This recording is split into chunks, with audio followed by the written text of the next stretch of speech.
Okay, this is Nathan Mosley explaining to you homeostasis, protein-mediated transport, and osmosis. So homeostasis is the phenomenon of the body that allows it to get back into its proper range for all different types of things, for electrolyte composition, for a heart rate, for temperature, things like that. So if we graph out, for instance, temperature, we have temperature on the y-axis and time on the x-axis. We'll see something like this. Kind of like this jagged saw-like line on the graph. And we know that this is keeping itself in homeostasis because there is a set point that is trying to be maintained across time in our body, and there is a range in which, though the temperature of our body, for instance, might not be exactly at that set point, it is close enough. So it's within a range that is appropriate, and we don't have to take massive action to fix.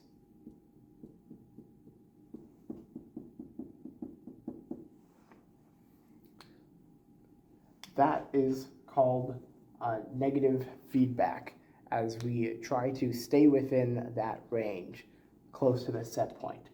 Now, it's possible, let me switch colors here, that, say, a different system could be in a positive feedback loop, and it doesn't necessarily care about the range. For instance, if this were graphing levels of oxytocin on the y-axis, that marker doesn't work. Levels of oxytocin and vaginal dilation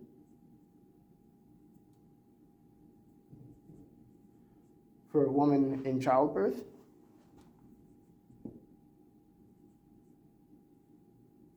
We would have a positive feedback. As the levels of oxytocin go up, so it does the vaginal dilation. And so we wouldn't see something like this sawtooth shape. We would see something much more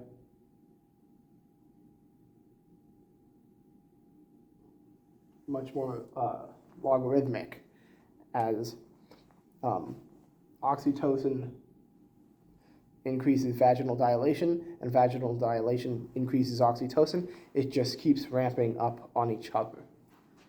So that is homeostasis and positive and negative feedback loops. Let's clear this whiteboard and then talk about protein-mediated transport.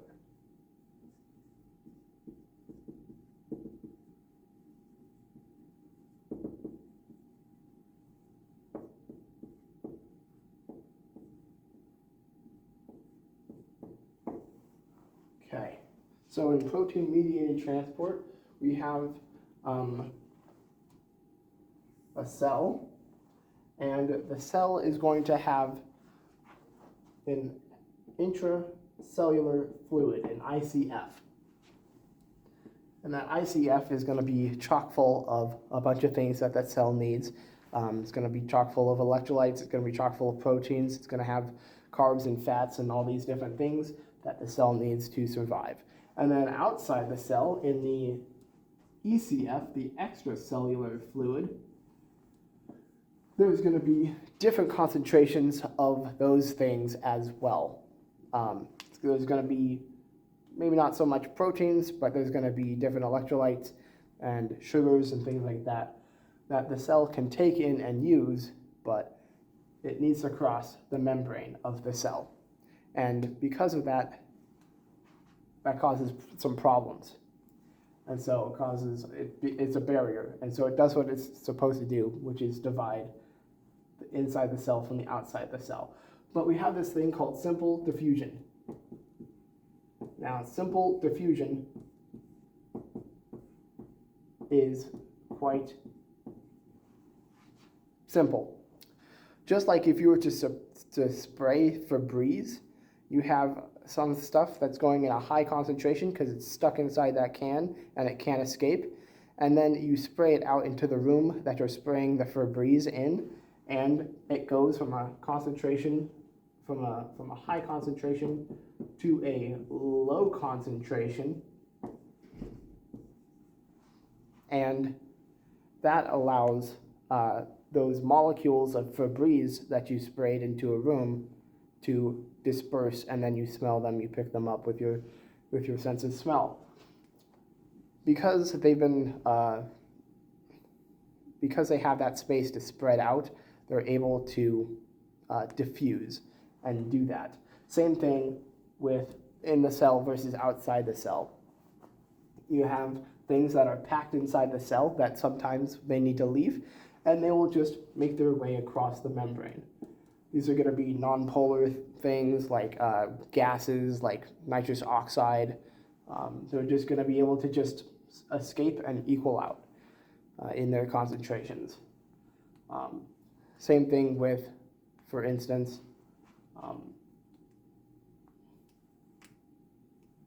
with water. Water is able to do this simple diffusion in something called osmosis, which we will talk about later in this video. So that is simple diffusion. Things go from a high concentration to a low concentration. Another example is like if you're sitting in a cafeteria, people just, they don't want to sit next to each other if they don't know each other. And so you'll have one person sitting at one table and one person sitting at another table. Eventually, if that cafeteria gets full enough, you'll start to actually see people squeeze in at the same table together. And once you start maxing out the amount of space possible, for instance, in the cell, you'll start to see those concentrations start to equalize. Okay, so that's simple diffusion. Now we have protein-mediated transport.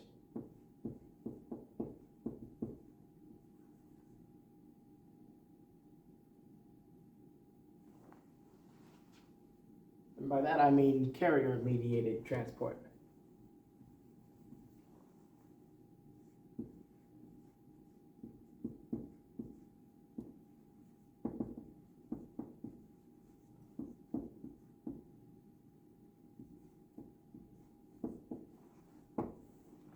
So carrier-mediated transport is when you have these electrolytes usually, so sodium, potassium, calcium, magnesium, calcium and magnesium in the very small amount of instances, but usually sodium and potassium are able to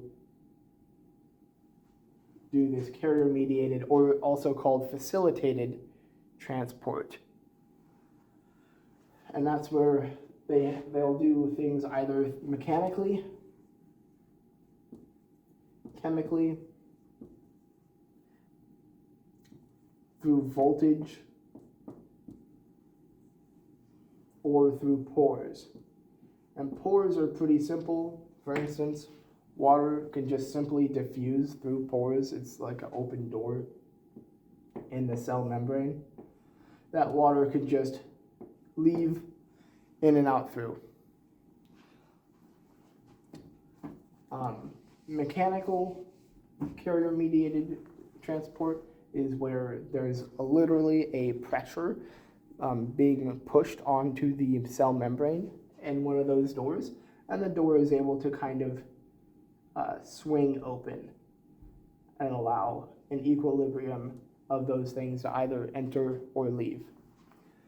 Chemically is when the electrolyte that's trying to get in, or whatever's trying to get into the cell or out of the cell, will attach to a ligand and will essentially cause a conformational shift in the protein that is the door, and that will open the door and allow things to move in and out.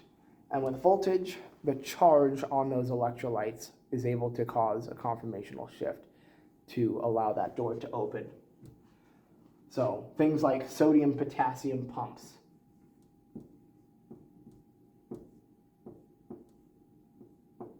Sodium-potassium pumps allow for pumping things in and out of the cell by using sodium and potassium gradients. And let me scoot this up a little bit. I have a lot of space over here. So, for instance, they will be the cell membrane.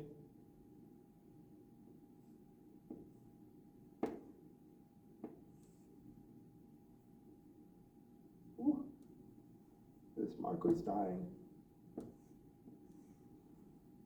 And you'll have sodium being pumped out of the cell and potassium, being pumped into the cell. And it takes 3 sodium for every 2 potassium to be pumped in. And so by pumping out sodium against its gradient, you're actually causing a change that allows for potassium to be pumped in. And this is how nerves work. This is how they're able to depolarize and then repolarize, and then depolarize and repolarize in this way using these sodium-potassium pumps. So that explains chemical. It also kind of explains voltage, voltage-gated ligand channels, because you're having a net increase in charge and in the ECF and a net decrease in charge in the ICF, and then 2 charges for every 3 charges pumped out are pumped in. And so it's trying to achieve a balance of homeostasis and then failing to do that. And then when that nerve fires, everything repolarizes or it depolarizes. And so it becomes more homeostatic instead of less homeostatic.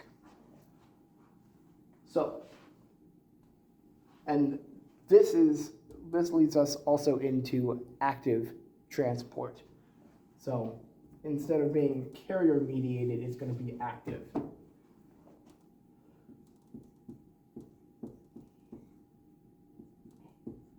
And active transport is going to come in 2 forms. It's going to come in primary and secondary transport. So primary is when we're doing these sodium-potassium pumps, and we are using ATP to pump out that sodium to get that potassium. And this is these sodium-potassium pumps aren't exactly primary active transports, but that would be an example, is if they were using ATP to be in here, and this whole process would be dependent on ATP. And so you'd have this circulation ATP from ADP, and if you ran out of ATP, you could no longer process this. That would be really bad for our nervous system, because if we're just like hungry, then our brain would just shut down. That's not good. So luckily we don't do that. So that would be primary, is we use ATP explicitly to work the pump.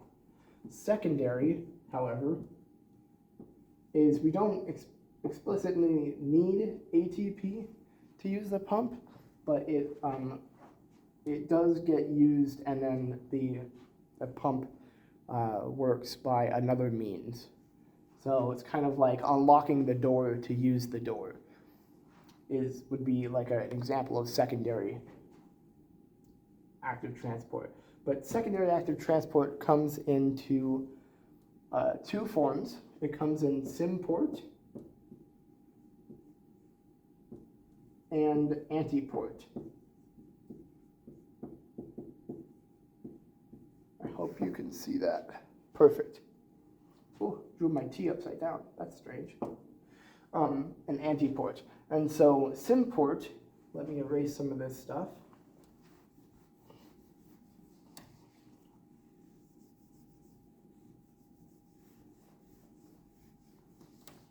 Symport is when we have a cell membrane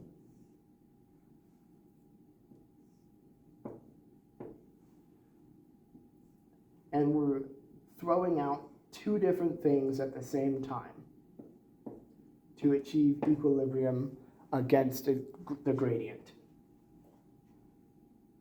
So we're pumping out, for instance, sodium and potassium at the same time into the ECF, for instance. Antiport is when actually what we're doing is we are pumping out sodium and we're receiving in place of that potassium, for instance. So that would be like what I described earlier. So that would be the difference between symport and antiport. Symport, you're pumping two things out, one against the gradient and one not against the gradient. And then antiport would be we're pumping one thing out against the gradient, and to fill that, to equalize the gradient, we're receiving something else into the cell. All right. So along with that, we have a conversation to be had about what water does. And water is special because it is. It's kind of the prom queen of the periodic table and chemistry in general. And so with water, we're going to have a thing called osmosis. And that's because osmosis can and does follow wherever the gradient is. So if, for instance, in the ICF, I have 20 solutes of sodium, and for every solute of sodium, I have, for instance, 10 things of water, that would give me 200 solutes of water. So 200 molecules of water for 20 molecules of sodium plus, and that would be like the perfect ratio, for instance. I'm just making these numbers up. If we have in the ECF,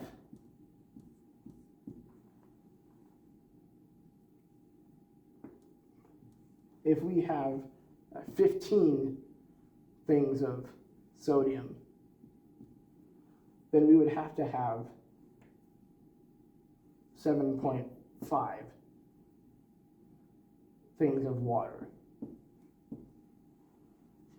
And so, because water needs to find that perfect balance with all the solutes, and it doesn't need to do that, it just does that. And so it will just follow wherever, and it doesn't need really to let anyone know or to move through any particular channels other than these pores called aquaporins, which are just essentially open windows in the cell that water could flow in and out of to make this equilibrium. Water just kind of does what it wants. But this is called osmosis, and so even if we have a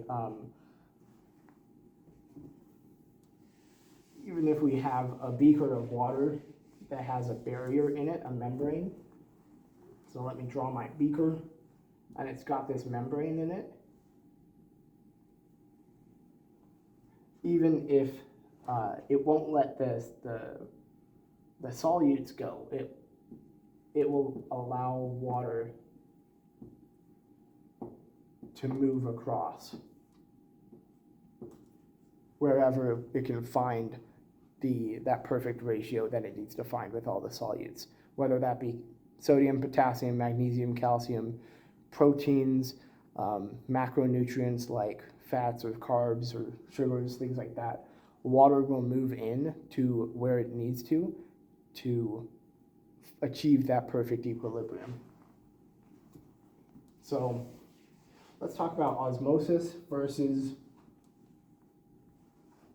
molarity.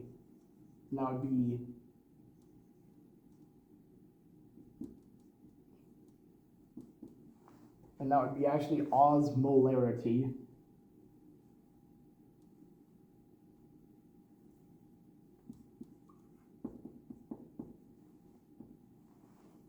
versus molarity. What is the difference? Because we know that, for instance, inside the cell is equal to 300 milliosmoles. And so is that a mole of water, or what's going on there? So osmolarity refers to the amount of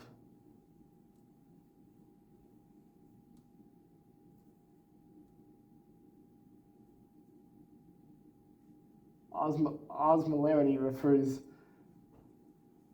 to the amount of water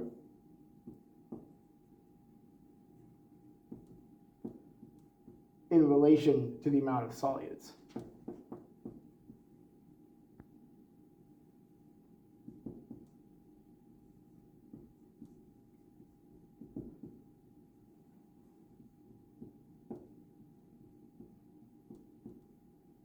And so if we have a molarity of, for instance, sodium in our cell, there's going to be a certain amount of water that follows that molarity of sodium.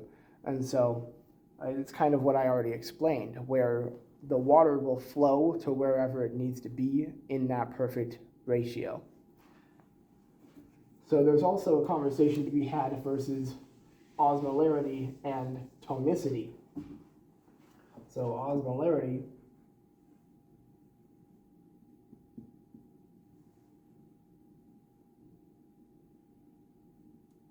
can I spell osmolarity versus tonicity?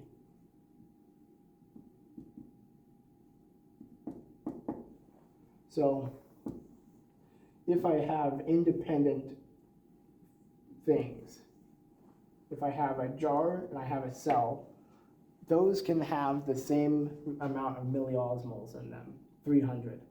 The cell's going to have 300, and I can make it so that the jar has 300 milliosmoles of stuff in there. But when I put them together, this 300 in the ICF and 300 in the ECF now begin to interact with each other. And this can have some different effects on what is inside the cell versus what is outside the cell, what's moving in and what is moving out. And so, for instance, if I have a 5% dextrose solution and I put that into my jar, it's actually going to be able to penetrate inside the cell and then be consumed by the cell because it's sugar. And so the cell is going to like that. It's going to want to eat it, essentially. And so it's going to be consumed by the cell, and it will no longer count as a solute inside the cell. Whereas, for instance, saline, or 0.9% sodium chloride, why did I write that with an S? Sodium chloride, that will actually not be able to penetrate inside the cell, and it will stay, it's what we call non-penetrative, and it will stay inside of our beaker and will affect the ECF And then by affecting the ECF, it will affect what can be in the ICF. And so if we have, for instance, our cell, which is 300 milliosmoles,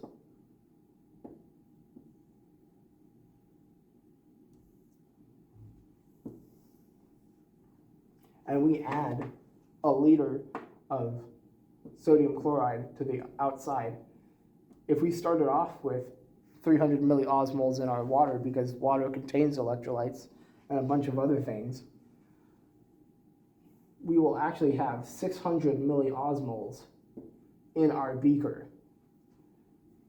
And that is all non-penetrating. And so now we have a difference. We have 300 milliosmoles inside the cell and 600 milliosmoles in the ECF, the extracellular fluid.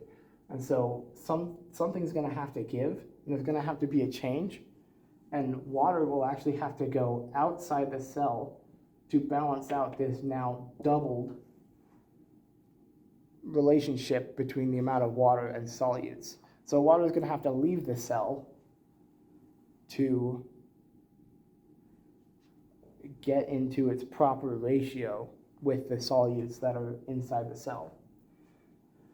But if we, for instance, let me erase some of this.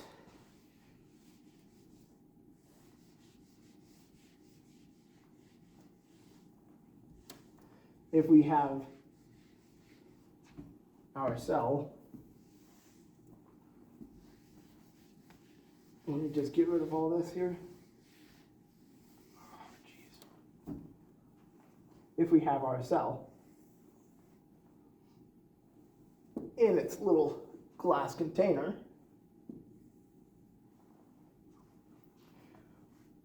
and we have added a 5% dextrose and a saline solution, then we'll have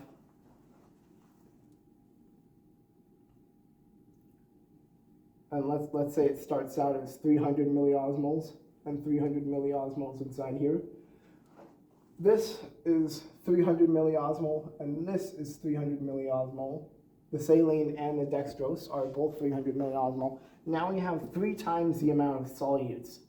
We have 900 in the ECF, and we have 300 in the ICF. And so a lot of water is going to be coming out of the cell, we would think, but that's not true. Because half of this is penetrative, it's going to go inside the cell and be consumed. And so we had 900 inside the cell, but it drops down almost immediately to 600 milliosmoles. And so we still have water coming outside the cell, but just not as much as we would have initially. And that is tonicity.